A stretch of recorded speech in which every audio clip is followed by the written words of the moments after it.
Thanks for being with us. So, political action committees, or what we call PACs, provide candidates with a loophole for limits on the number of donations that can be made.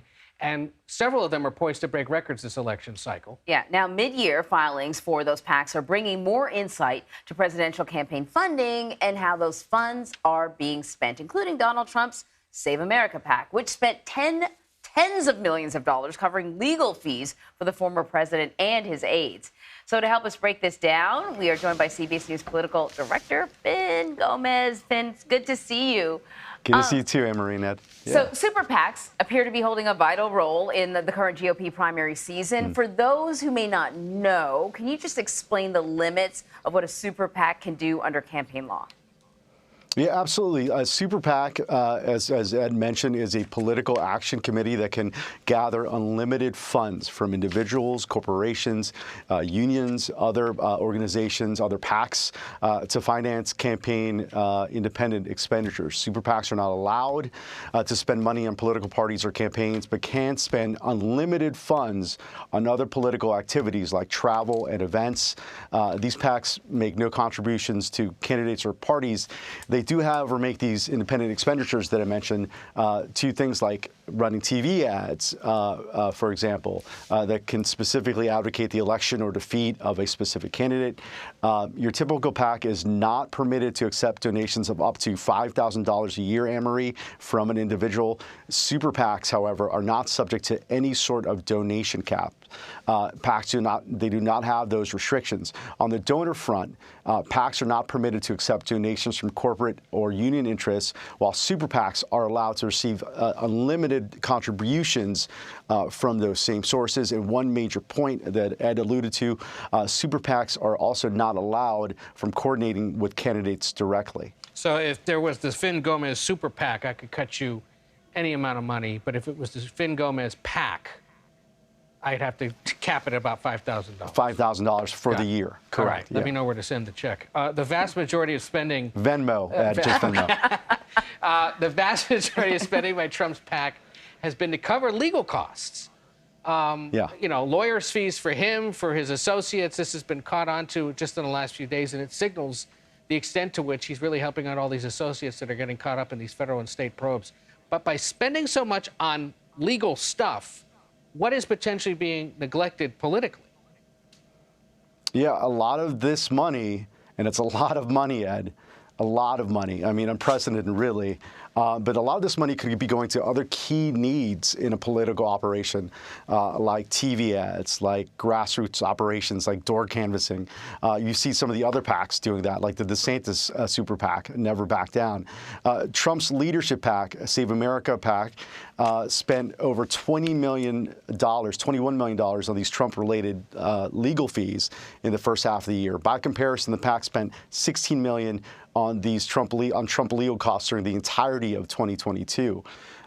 So if you just look at that number, $21.6 million by the PAC out of approximately $25 million total that it had spent in the first 6 months, I mean, that money could be going to other needs.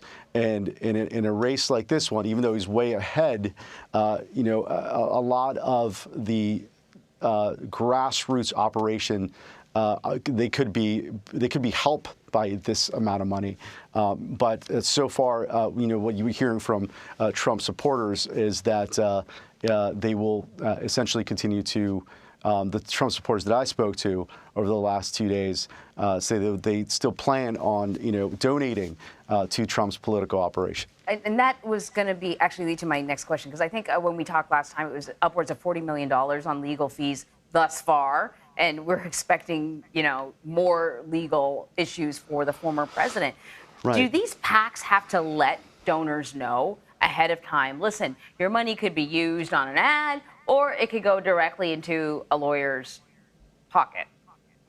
Well, with these FEC filings, Anne-Marie, and I think that's a great question because, a lot of times these ads are not to these potential Trump donors do not say specifically that they're going to a legal fund, essentially, but to help him, win the nomination.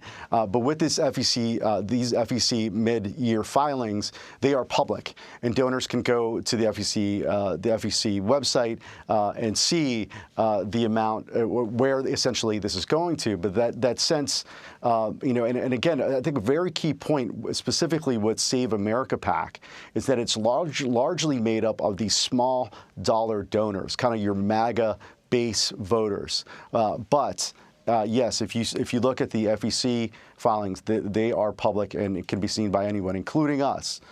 So it's also, I think, important to remember and to emphasize the importance of a free press right now to really vet and see and view where this money is going to. And Finn and his team are in the process of doing that as we speak. Now, you would think, with all the focus on the former president, that he would have the biggest super PAC. Turns out he actually doesn't. It's the Never Back Down super PAC that was established by supporters of Ron DeSantis, the Florida governor. It's estimated to have the most cash on hand at this point, about $97 million still. It started with about $130 million.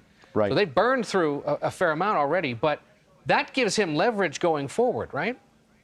Absolutely, Ed, and as you know directly from covering them and being out in the field with them, because of that massive haul, 130 million approximately, and now 97 million on hand, the super PAC has been allowed to build a more expansive political operation than any other group during this presidential cycle.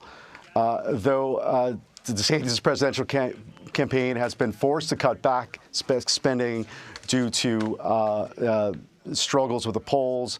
The Never Back Down PAC spent 4 out of every $5 on voter contact, building this national voter file that is really part of this PAC's extensive field program, which has really helped DeSantis's political operation. It's really been at the heart of DeSantis' political operation. And that right there, if Trump's spending all his money on lawyers and DeSantis' team is out there actually knocking on doors and taking names and numbers to people that could turn out for the caucuses, that conceivably down the line could be an indication of where things are headed and why having such a well-funded super PAC actually doing political work, not paying legal bills, that could be the game could changer. pay off later on. Right now, though, it's going to take a lot more than that. Yeah. Because the former president still has such a wide lead. Yeah. Fin Gómez. Thank you very, very much, Fin. Thanks, guys.